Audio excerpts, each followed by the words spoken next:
Sports and Songs podcast. Today's January 9th, 2023. We're on season 4, episode number 9. We're your hosts, Dan and Andy. Andy, how are you? Doing good. How about you? Good. We've got a sports episode today. Sports only. In fact, it's going to be football only for the show for the listeners today. Lots of football. The college season's winding up. The pro season is heading into the playoffs. We got lots going on, lots to talk about. The NFL finished up. They announced the brackets. The playoffs will be underway. There's a new thing called the Super Wild Card Weekend, Andy. That's their marketing name, yes. Yeah, Super Wild Card, and so we'll get into that, I think, when we go through the previews of the games. But in the meantime, I got a trivia question. Trivia, which is also football-orientated. Yeah, we're going to focus on football. The Minnesota Vikings, finished the season 13-4. 13-4, or was it? Yep, 17 games, so yeah. 13, okay, so 13-4 with a negative point differential. We've been talking about this negative point differential for a long time. I looked up today. The question here is, the trivia question is, when's the last time two teams met in the postseason that both teams had a net negative point differential in a postseason game in the NFL? When's the last time that's happened? The Vikings will have it where they're kicking off against the Giants on Sunday, and we'll get to the previews coming up here, but we'll also do the answer to the trivia question at the end of the show. Yes. Well, we must start off, let's take our medicine and start off with FCS Championship game. Okay, here we go. Yep, there it is. FCS. As you know, we pump up the Bison here, and they're going to play the bunnies, the Jackrabbits. We do not make excuses like Viking fans. We don't make excuses like Yankees fans or other sports fans. When someone comes to our house, beats us up, and takes our lunch money, we admit it. And there it is. Now you said our house. Frisco is Fargo South, so that was kind of our house. Kind of. Yeah, I think the Jackrabbit fans may take exception to that, Andy. Yeah, well. But it's fair enough.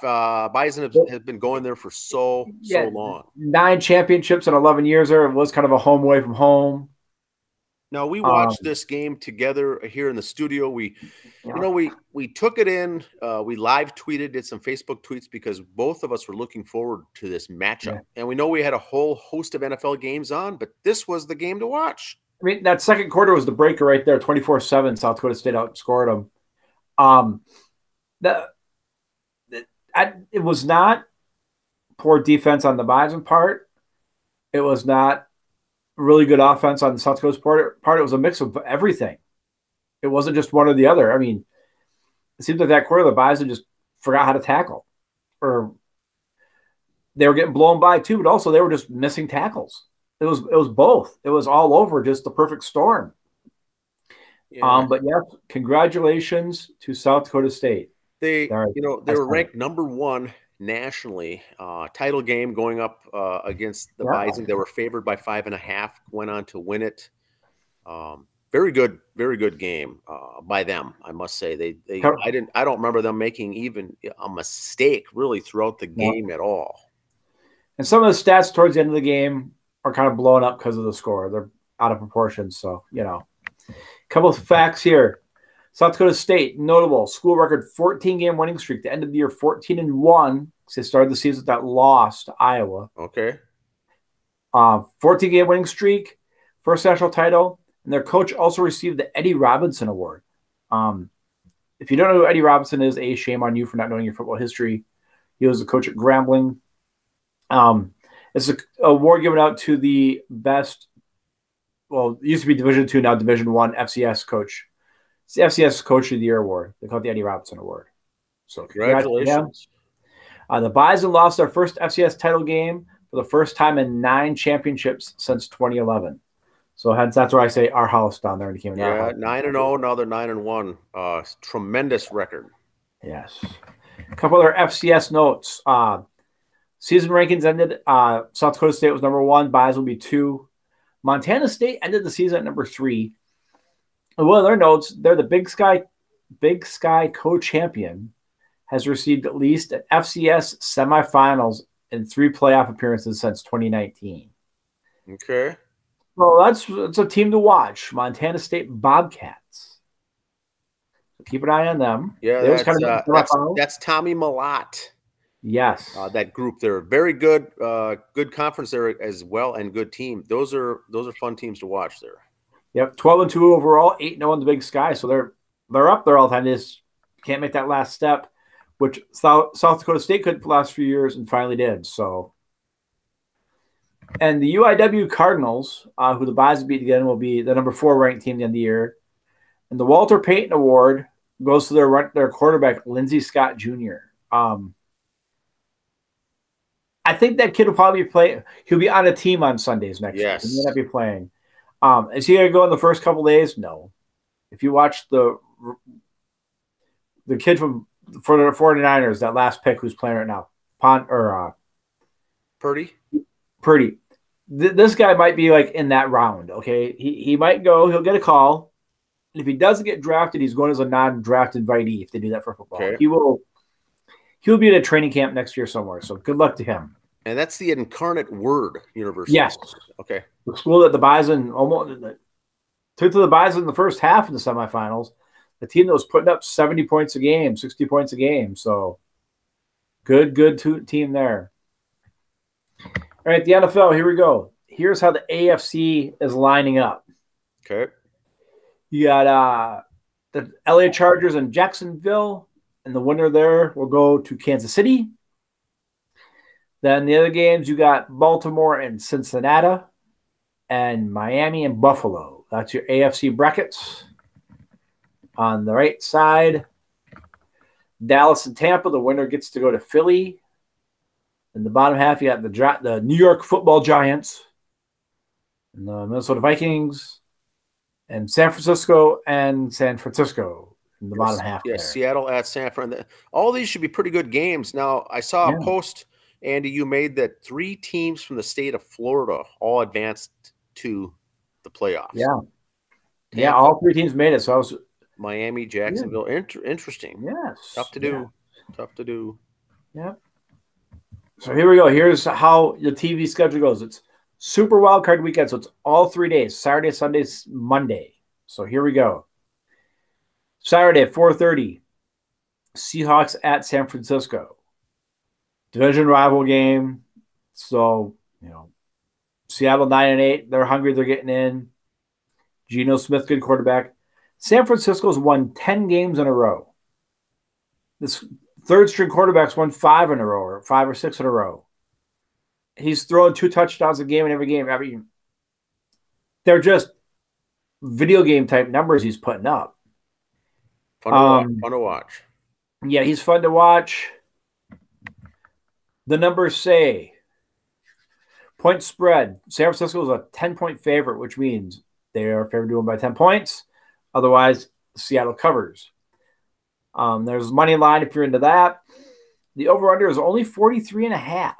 So, I would say I would take San Francisco minus the points, and I'd take the over. That's just me. I think they're going to try to prove a point that they deserve to be there and everything else. So, yeah, interesting. Okay. The night game, Los Angeles Chargers at Jacksonville Jaguars, who won the last few games of the season. They got a 500 or above 500 record. They had people last year coming to the stadium dressed in clown outfits, making fun of ownership and management, and now they're all singing the Khan family praises because they're in the playoffs. So, wow, 9-8 against 10-7. Actually, the Chargers are favored by 1.5. Okay. Over under of 47. Very rarely do you see them not have a 0.5 for the over under, because you don't want to push on stuff like this. Vegas will make a killing if it's exactly 47. But I like Jacksonville. I'll take Jacksonville minus the points. But I'm not sure what the over under. I'll probably go the under on that one. Okay. Miami and Buffalo, Sunday at 1 Eastern. That's noon for us here in Minnesota. Miami, good team. They've just I'm a Dolphins guy, don't get me wrong. Tua's been in and out.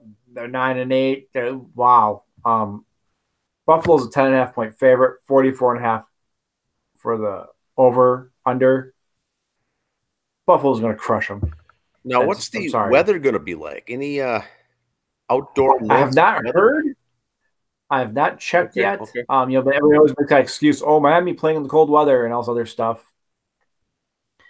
But I think the Bills are just going to crush them. Okay.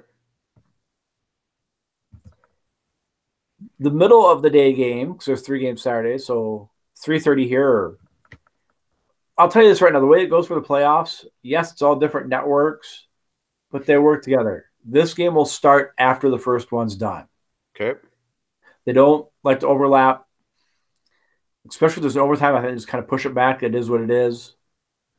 But a rematch from a few weeks ago, the Giants and the Vikings. Giants 9-7-1, Vikes 13-4. Just a little side note here about the Vikings. I saw the other day that Houston fired their head coach, Lovie Smith. Mark this date down and timestamp this. Lovie Smith will be the Vikings defensive coordinator next year. Interesting. I'm calling my shot right now. Certainly be the case. I am calling my shot right now. That's not a bad move. Lovie Smith, he's always getting head coaching jobs, but could never do anything. He had a good run with the Bears for a while, but then nothing. And he's a great D coordinator. Vikings are a 3-point favorite. The way it works in Vegas, usually if you're the home team, you automatically start as a 3-point favorite. Yep. And then they base it off other things from that. So really, this is as close to a pick 'em as you can get. This is a straight up, sure. But the over-under is 47.5, so they're expecting a lot of points. I don't know. The Vikings won on a last-second 61-yard field goal last time. Yep. Giants been trying to prove all year. I don't know. The Vikes have it's going to be soft for me, and they're Giants by 5. There, I said it. Now the fans will get a good morning and afternoon of tailgating in, so it could be a ruckus crowd there. It's 3:30, so you got some extra time there. My only prediction, Andy, is that I think the Vikings will fall behind early. That's not a stretch. What? Well, you're really going on a limb on that one. I think they'll make a comeback and make a game of it. All right. Yep. The night game at Cincinnati. Baltimore Ravens, Cincinnati Bengals. Bengals are only favored by 6 at home.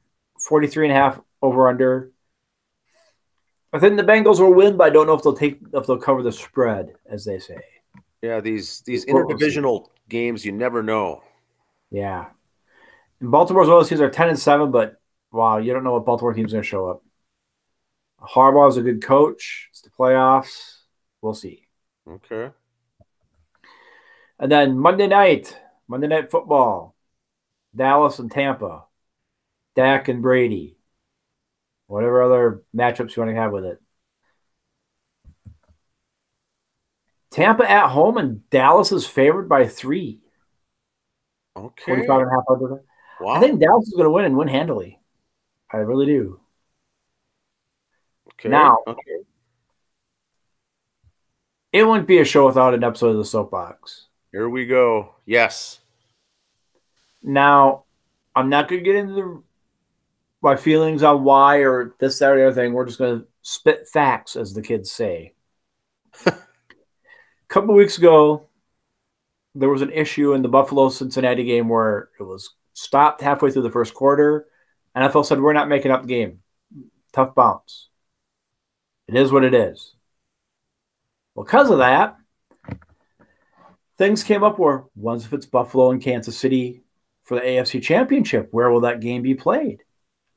Well, the decision for the game is for a neutral site game, the NFL announced Thursday. They have not announced where that site's going to be, but Cincinnati was given the 1 seed, but if they play Buffalo, you got to flip a coin for a natural or a neutral site. Okay. Why can't Kansas City be the home team? You gave them the 1 seed. Good point. Just saying. Good point. But now you want to find a neutral site game. So we need to look at the map. We need Dora the Explorer to get her map out and help us here. Now, if you recall from my video a couple weeks ago about my trip to Monterey, I'm a fan of Google Maps. Okay. So here we go. I said, Google Maps, how far is it from Kansas City to Buffalo? How do I get there? Well, if you look right there, well, by God, you go right through Indianapolis, Indiana. Okay. 14-hour drive. 14 hours and 43 minutes. Okay. That looks like it's pretty much in the half there. Lucas Oil Stadium? Kansas City to Indianapolis is 7 hours and 17 minutes. Indianapolis to Buffalo, 7 hours and 41 minutes. By God, that's pretty much halfway in between, Dan. That looks pretty neutral site to me. Lucas Oil. It's indoor. Indoors. Not being used. It's an AFC stadium. I mean, how could you not put your money on that being the spot for the game? That is very good. I don't get how you couldn't. Yeah, I mean, two teams. It's right there. Historically good outdoor teams playing indoors, neutral site in a dome. I'd be watching that all day long. But so if there's a Vegas odd on where the game we played, and I can see why the NFL is not mentioning a city yet, just so it doesn't confuse ticket buyers, doesn't get scammers out there going, hey, buy your tickets for this game here, So I could see why they're doing that. I personally would just Kansas City gave them the 1 seed, let them have the home field. Yeah, that's your right as a 1 seed, or that's your privileges. You've earned it, in other words. Now, the only other option besides Indy, if they still have the dome in St. Louis for football, it's a little closer to Kansas City then, so they'd kind of have some home field, but it's still neutral. But I'd say just put it in Kansas City because they earned it. And now you go, well, what about Cincinnati? It all had fallen down on what to do with how it worked. Since I think if Cincinnati would have won and Buffalo lost, it was going to be the same type of situation. Since they all 3-1, it wasn't a 3-way tie for record. So there you go. That's my soapbox for that. That's fair. It's fair enough. And that we're not going to start the whole other can of worms on why didn't they make up the game if that you didn't play it. It is what it is. Major League Baseball has many times where teams don't get all 162 in. Now they have it where if that would have mattered, they make up that game. The NFL could not add another week, let these two play a game, and push everything back a week. Yeah, you're on time constraints. You're already backed into the Super Bowl. All those dates are locked. So, okay. Yeah, these teams have blocked that for playoffs. Because why should these two teams play one more week and have to go in the playoffs and everybody else gets a bye? So I see that point too. Yeah. But again, that's another show for another day. Kansas City should get home field. They should not have to play neutral site. There, I said it. That's what I got, Dan. That's all the football I could spit out for one day. Well, now what we have here, Andy, we'll jump into the trivia answer, and we'll see if it spawns a little more discussion here. But here's what we've got. The question was this. The Vikings came in with a point differential of negative, which is, once again, for the new listeners, the total number of points you've scored in the season is your points for, and your points against is all the points over the entire season that you've given up. For a team that's 13-4, statistically, you're going to be way up, way ahead. Obviously, way more points scored than given up. But the Vikings, out of their 13 wins, 2 were by so-called blowouts. The other 11 were all very close, and a couple losses were by blowouts. So we've ended the year at a negative, which is fine. Once again, it happens pretty frequently in the NFL playoffs where a team will sneak in there with an 8-8 record, 7-9 record, 9-7 record. Right. Those teams that are close to 500 will typically have a point differential negative. The Vikings have done it 4 previous times, made the playoffs with a point differential negative. But the that was a 9-7 season or something like that. But probably. the highest team, the Colts, got in one year with 11 wins, Andy, and had a negative point differential. Vikings have 13, so that's a new record, right? They're two games more. Even though we're playing one more game of the season, they won it by 2. That's a new NFL record. Congratulations to the Vikings. Purple Pride. This ties back in, Andy, to your comment about the defensive coordinator. You can't be giving up this many points and sticking around, keeping your job. So the question, though, was teams get into the postseason, but how many times have a team played another team where both teams in the postseason have a point differential of negative? Well, what do you think? I'm trying to think. Maybe it's happened one time where it's been like there's been upsets in the first round, so it's like the 6 seed and the 5 seed playing each other in the further down in the bracket. So I'm going to think it's happened before. And let's see, defenses are too good early on. God, I'm trying to think. The year the Raiders went with Hostetler. Jeff Hostetler. Nice. Yes. Haas the boss. Yes. So I'm going to guess it was that team that year, the Raiders. So what is the answer? So the answer, it's never happened before. Oh. Never have teams have gotten into the postseason, but there's never been a matchup with both teams. And this time it's taking place with the Vikings. The Giants ended the year with a negative point differential, are playing the Vikings, who have a negative point differential. Wow. 2 teams playing, and it's going to be an interesting thing for Vegas, and that's why they had a hard time, I think, coming up with this whole thing. That's why they picked by 3. Both teams have given up more points than they've scored, and they're playing each other. Yeah, the Giants' point differential was a 6-point difference. The Vikings was a 3-point difference. Yeah. Yes. And so it's fairly common for teams to get in with differential as a negative. Now that's fine, be that as it may. The thing that's strange is the Vikings with a 13-win season being negative, which is a record. That's a fact. And there's never been 2 teams playing head-to-head that come into the postseason both with a negative point differential. The Giants and the Vikings, and they play each other. So there's your trivia question for the day, everyone. There's your answer. All we do is educate people. That's your Cliff Clavin statistic of the day. Now, sponsored by Cliff Clavin and his stamp motion. For the younger listeners as well, Andy, typically wild card weekend is always 2 games on Saturday, 2 games on Sunday. Done deal. Very easy. Now we get the super. So there's 2 games on Saturday, which is normal. Afternoon and night. Now we go to full day Sunday, meaning 12, 3, 7, all day. So normal Sunday schedule, Normal Sunday schedule. And then a Monday night game, which never takes place in the postseason in the NFL. I don't think ever has there been a Monday night football game. I don't remember. I do not know. Maybe the COVID year when they kind of expanded everything, maybe. I don't know. There may have been then. So we've never had Monday officially. That's going to be part of the schedule now as well. And the reason they're able to use the Monday is tonight is the final college football, TCU versus Georgia, going on right now. When that game is over, is the college football wraps up. Now, I did see about the scheduling. They don't know who's playing Saturday, Sunday next week for sure. The only thing they did say for sure, the winner of the Tampa-Dallas game will be playing Sunday since they have a Monday night game. Okay. So that winner will be playing Sunday for sure.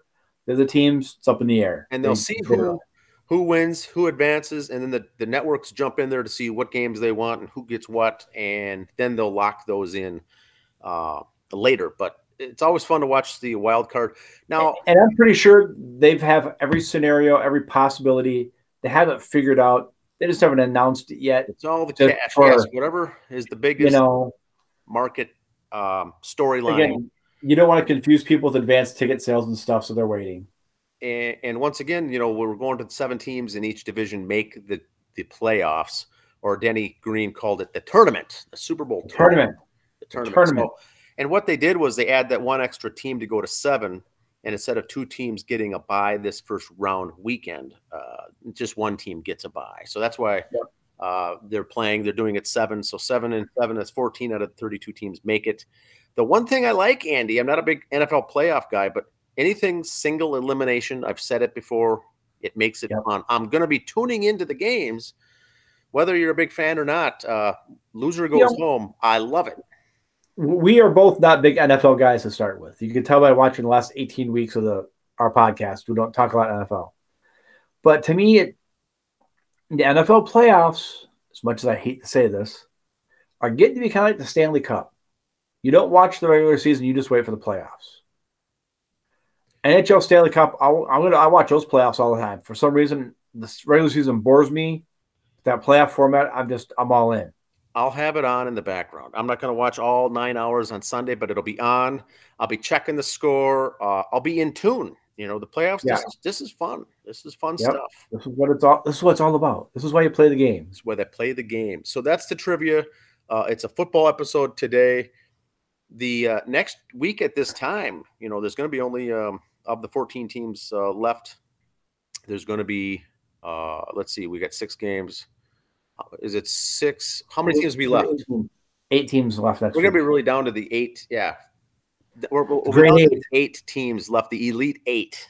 By next week at this time, there'll be a game going on for our show. But that's it. College ended up. The Bison had a good run. Jackrabbits took the title. First ever in any sport. Yeah. First ever for the school in any sport, a national title for South Dakota State Jackrabbits. Congrats to them. And then Georgia looks like they're going to win back-to-back titles, which is kind of. I'd like to see Georgia in the NFL playoffs. I think they'd give them a good run. I think they could hold their own. Now, another stat in closing here. Do you know since the college football playoffs began? Yes, in fact, you do know because you posted this. But there's never been a team that won the title in the state of Texas. There's never been a team from Texas in it. Never been a team from Texas. No, I think Texas was in it before it was the FCS tournament format. Okay. I think Vince Young and them were in there before it was this format. Okay. So they've never even qualified a team from Texas. So TCU is the first one to go. Boy, that would have been a Vegas bet to win millions if you would have picked that. But even through 4 weeks of the season, they still weren't ranked in the top. They still put money on them in week 4. 4 weeks into the college football Division I season. And take the field of everybody who's not ranked. I want one of them in the championship game. AP top 25 did not have TCU in it. And they were going in tonight playing for a chance to go to Disneyland. Well, that'll be good stuff. Next week we'll have some more, I'm sure, off-season hot stove baseball stuff coming up and whatnot, and NFL postseason. But college football, we're all set. We'll be focusing a little more on college basketball, hockey going forward. Yep. And hopefully we'll have some more Carlos Correa update. We'll see. All right, have a good week, everyone. All right, see ya.